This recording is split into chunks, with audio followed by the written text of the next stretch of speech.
Olá, alunos e alunas que prestaram a Unesp, a primeira fase da Unesp. Professor Sidney está aqui com vocês para corrigir as questões da prova de língua inglesa, né? Unesp aí que tem também como característica colocar questões em língua inglesa em outras disciplinas, até mesmo nas disciplinas de língua portuguesa, para discutir assuntos como pontuação, figuras de linguagem, que foi o que aconteceu, né? E também houve aí duas questões na prova de língua portuguesa e uma questão na prova de história e outra questão na prova de geografia também, tá? Então, ao final das contas, aí nós tivemos 14 questões que circulavam esse assunto todo de língua inglesa. Eu vou comentar com vocês as duas questões que estavam na prova de língua portuguesa e as questões que estavam na prova de língua inglesa mesmo, né?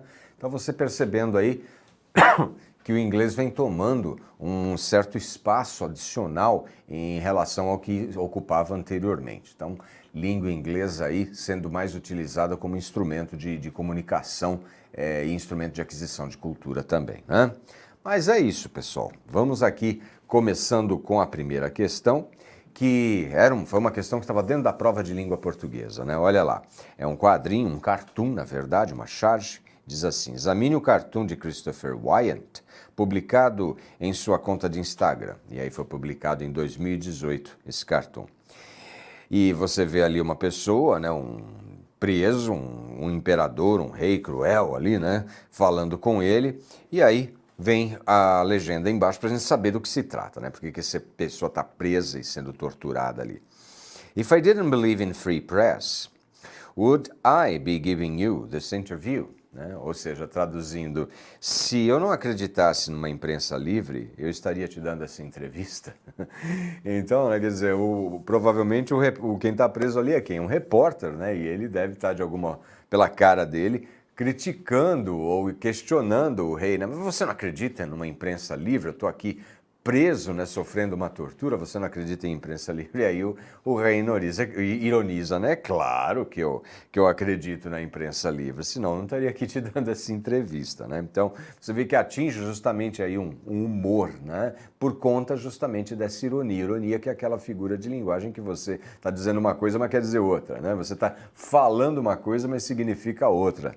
Então, a questão era justamente sobre essa figura de linguagem. Olha lá, o recurso expressivo que contribui de maneira decisiva para a compreensão do cartoon é a ironia, então, né? Que vem aí a questão do rei, né, dizendo uma coisa, mas ironizando, criando um tom de humor, né? Falando uma coisa, mas querendo dizer outra, né? Não, você não está preso, eu acredito na liberdade de imprensa, senão eu não estaria aqui te dando essa entrevista. Alternativa A, então. A outra questão é bem bacana também, né? A questão sobre pontuação, né? E aí a gente tem um meme que foi publicado no The Language Nerds no Instagram, né? A página do Instagram. Olha lá. Então ele diz assim: I like cooking my family and my pets. Use commas, don't be a psycho, né? Então não seja um psicopata, use vírgulas, porque o que diz o texto, né? Eu gosto de cozinhar minha família e os meus bichos de estimação, né? Então está faltando uma vírgula, né? Para se evitar o qualificativo de psicopata, seria aconselhável seguir a recomendação do meme e inserir uma vírgula após, né? Para você inserir a vírgula após a alternativa E, a palavra cooking. Então você teria que dizer assim: I like cooking, vírgula, my family and my pets. Ou seja, gosto de cozinhar, gosto da minha família e gosto dos meus bichos de estimação. Então, faltou a vírgula aí, uma questão sobre pontuação. Beleza. Bom, agora as questões de texto, de interpretação de texto de língua inglesa, elas aí dizem mais respeito a você fazer a leitura e entender o texto propriamente dito. Há também, como é característica das provas da Unesp, né? Você tem algumas questões do que diz respeito a vocabulário, né? Há algumas questões intertextuais dentro do próprio texto, né? Você tem num determinado momento na prova uma questão que se refere a um outro texto de uma questão anterior, né? Que é o que a gente tem aqui. Alternativas em inglês também fazem parte das questões da Unesp.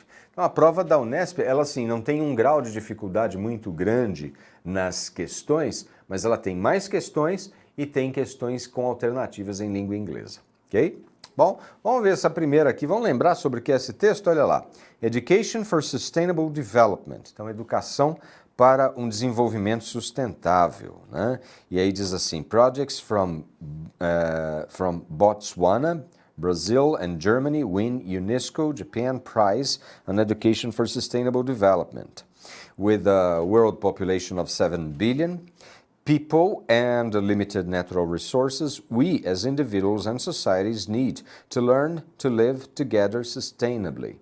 We need to take action responsibly, based on the understanding that what we do today can have implications on the lives of people and the planet in the future. Essa primeira parte sendo aí decisiva, né, para que a gente lembre do texto e saiba do que ele se trata, falando aí da educação para um mundo mais sustentável, né? Num mundo que nós temos 7 bilhões de pessoas atualmente e que nós temos recursos naturais escassos, é preciso então que as pessoas aprendam, né, a conviver juntas e aprendam algumas coisas a respeito da responsabilidade que tem com a preservação do meio ambiente e com o desenvolvimento sustentável, ou seja, o desenvolvimento que não agrida a natureza e não acabe com os recursos naturais de forma predatória, né? E sim, um desenvolvimento que prime pela preservação desses recursos, porque senão, no final das contas, não vai dar para todo mundo, né?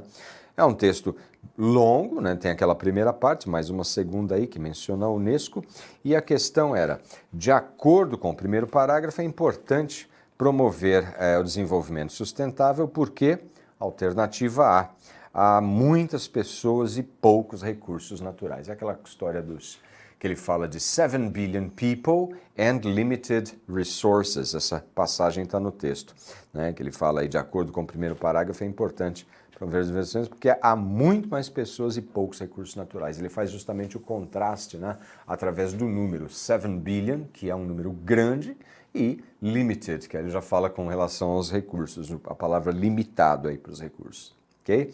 Então, alternativa A, e vocês viram que as alternativas estavam em inglês, perfeito? Depois, ainda sobre o mesmo texto, a gente tem uma outra questão que diz assim, né? According to the second paragraph, one of sustainable development initiatives to be tackled by education should be. Então, das iniciativas de desenvolvimento sustentáveis que deveriam ser abordados aí pela educação deveria ser add climate change themes into School Dynamics, ou seja, acrescentar temas sobre mudanças climáticas na dinâmica escolar. Ou seja, deveria se incluir no currículo escolar discussões e matérias sobre o desenvolvimento sustentável, sobre as mudanças climáticas, ok? Para que se tenha aí um melhor resultado no desenvolvimento sustentável, as crianças precisam aprender mais sobre esse assunto. É o que diz aí a alternativa B de bola. Vamos aqui para a próxima agora, olha. Aí ele tem uma questão que fala desse texto e do texto anterior. Olha lá. Então tem um quadrinho aí, né, uma charge, né? E você tem at least we made a lot of money before destroying the environment. Né? Yeah, what's for dinner, Dad? Né? Então estão ali eles sentados em pilhas de dinheiro, uma floresta devastada, você só vê os tocos de madeira, né? E aí diz ali o cartoon, né? O pai falando para o filho, bom, pelo menos nós ganhamos muito dinheiro antes de destruir o meio ambiente. E o filho respondendo, tá certo, pai. E o que a gente tem para o jantar hoje, né? O que a gente vai comer na janta? E o cartoon dialoga com o seguinte trecho de Education for Sustainable Development, ou seja, esse cartoon, ele tem um diálogo com qual trecho do texto anterior? Com esse trecho que está na alternativa D, né? What we do today have implications on the lives of people on the planet in the future. Ou seja, o que fazemos hoje vai ter implicações com as pessoas e o planeta no futuro. Ou seja, o pai ali contando para o filho, né? Pelo menos a gente ganhou muito dinheiro. Quer dizer, o que ele fez teve implicações no futuro. Quando o futuro chegou, estava ali, os dois sentados numa montanha de dinheiro, mas sem ter o que comer, né? Alternativa D, e aí a justificativa. Depois, mais um cartoon, olha, bastante aí questões com implicações ou com o tema sobre a proteção ao meio ambiente, o desenvolvimento sustentável, bastante presente aí nessa prova da Unesp. A mesma coisa aqui nesse cartoon, olha lá. What you environmentalists have got to understand is the destruction of planet may be the price we have to pay for a healthy economy. Né? Então aí alguém dando uma palestra e dizendo, né, que o que os ambientalistas precisam entender é que a destruição do planeta talvez seja um preço que temos que pagar por uma economia saudável. Né? E a questão que dizia o seguinte, a fala do personagem, melhor alternativa, a letra E, revela um posicionamento a respeito do impacto do sistema capitalista no meio ambiente, ou seja, o sistema de produção explorando o meio ambiente. Para que a economia seja satisfatoriamente saudável, destrói-se o meio ambiente. Então, alternativa E, ok? Depois, bom, alternativa E já é um assunto um pouco mais atual, porque esses assuntos sobre preocupações sociais, preocupações étnicas, preconceito sobre a mulher, são assuntos que já vêm ocupando há bastante tempo as provas de vários vestibulares. Porém, aqui na prova da Unesp, a gente vê uma preocupação um pouco mais recente. Não é sobre o vírus, mas é sobre o ensino à distância, né, por conta aí da pandemia. Então, olha só, você tem um pequeno gráfico aí mostrando, né, desde da renda mais baixa, que é aquele que está ali à esquerda, tá vendo ali embaixo? Low, né, até onde você tem a renda mais alta. Então, começa aqui, né, com low, tá vendo aqui embaixo? Low. E aqui, ó, high. Então, as pessoas que têm renda mais alta, as pessoas que têm renda mais baixa. Né? High é alto. Então, ó, online only, olha como é prevalente aqui, dominante, né? Na camada de mais alta renda, o ensino online. E você tem o título do gráfico como The Cost of Closed Schools, o custo, né, das escolas fechadas. Countries' response to school closures by remote learning type and income group. Então aí a resposta dos países, né, para o fechamento das escolas. E aí o gráfico ele está organizado pelo tipo de ensino remoto e também pelo grupo de renda. Então aí como é que se dá o ensino remoto, né? Aí você tem as várias formas, online, né? Depois TV, que mais? Rádio, que mais? Rádio e TV, né? E por último, online e broadcast, né? Transmissão online e broadcast. Você vê que onde a renda é alta, o que domina é o online only e o online broadcast. Enquanto nas rendas baixas, né, o online only nem sequer aparece quase, né? Ele está ali bem, a gente nem consegue enxergar. Depois um texto, né, que é da revista Economist e a questão. A questão dizia o seguinte, vamos ver. A tabela mostra, né, que a média, né, the average share of population, né, a média da população conectada, a parcela média da população conectada à internet, ficamos aí com a alternativa B, né, ficaram impact significantly the segment of online-only learning, both in low and high income populations. Então, de acordo com a tabela, né, você vê o maior impacto do ensino online, ou seja, exclusivamente online, nas camadas de renda mais alta e nas camadas de renda mais baixa. Por quê? Porque nas camadas de renda mais alta, o ensino online tem um grande impacto por causa da sua presença, né, maior parte. E nas outras ali de renda mais baixa, o ensino online tem impacto também por causa da sua ausência. Né? Então, enquanto um tem grande acesso ao ensino online, que são as camadas de alta renda, as camadas de baixa renda quase não têm acesso nenhum, né? E com isso fica prejudicado o resultado do ensino lá na frente, né? Então, alternativa B de bola aí para isso. E mais uma questão ainda referente ao mesmo tempo, característica da Unesp também, né? Mais de uma questão por texto. Quando o texto é muito pequeno, aí não, mas quando é um texto que permite, eles fazem sempre mais de uma questão, né? Exploram também características gráficas, né? Vários tipos de diversidade de texto e tudo mais, né? Aí ele diz assim, de acordo com o texto, o fechamento das escolas devido à pandemia de Covid-19 prejudicou principalmente, claro que a gente vê, as crianças mais novas, mais pobres, pois deixaram de aprender e ficaram sem refeições. Isso é um trecho que diz lá no texto, né? Um pedacinho do texto, que é esse pedacinho aqui, né? The costs fall most heavily on the youngest, who among other things miss out on picking up social and emotional skills, né? Less well than the less well off, who are less likely to attend online lessons and who may be missing meals as well, né? Então, além de perder conteúdo, perdem também algumas refeições, contavam com a escola para isso, né? Depois, o trecho West African Children, ainda mais uma questão sobre o mesmo texto, né? Whose schools were closed during the Ebola pandemic in 2014 are still paying the price.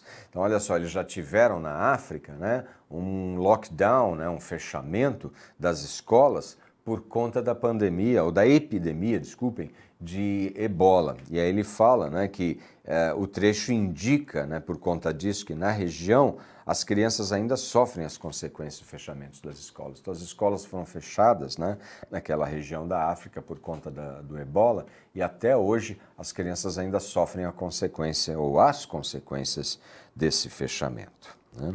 Tá, então... E na palavra as, né, aqui que a gente tem as lockdowns ease, né, à medida que, no momento que, né, o lockdown vai ficando mais relaxado, vai se relaxando, vai suavizando, schools should be among the first places to reopen. As escolas deveriam ser as primeiras a reabrir. Então a palavra as indica tempo, né, no momento que o lockdown fica mais relaxado, no momento que o lockdown ele se suaviza, ele fica menos intenso, as escolas deveriam se abrir. Então tá aí o as como indicador de tempo, letra A. E mais um pouquinho sobre vocabulário. Questões sobre vocabulário são questões muito prevalentes na Unesp, né? Likely quer dizer provavelmente, né? E ele é um sinônimo de prone, né? Que significa estar propenso a, né? Sinônimo aí de likely, prone, alternativa D para essa questão, a 29 aí. E a última questão de inglês, né? Staggering, né? Staggering significa estarrecedor, portanto, alternativa D para a palavra staggering grifado. A questão era no trecho, and the costs, pulou aqui uma, and the costs of closure are staggering. O custo desse fechamento é estarrecedor. Alternativa D de dado, ok? E é isso, pessoal. Espero que vocês tenham ido bem nessa prova, que vocês tenham acertado tudinho por aí, tá? E que tenha dado tudo certo. Professor Sidney se despede por aqui de vocês. Um grande abraço para todos. Bye, bye.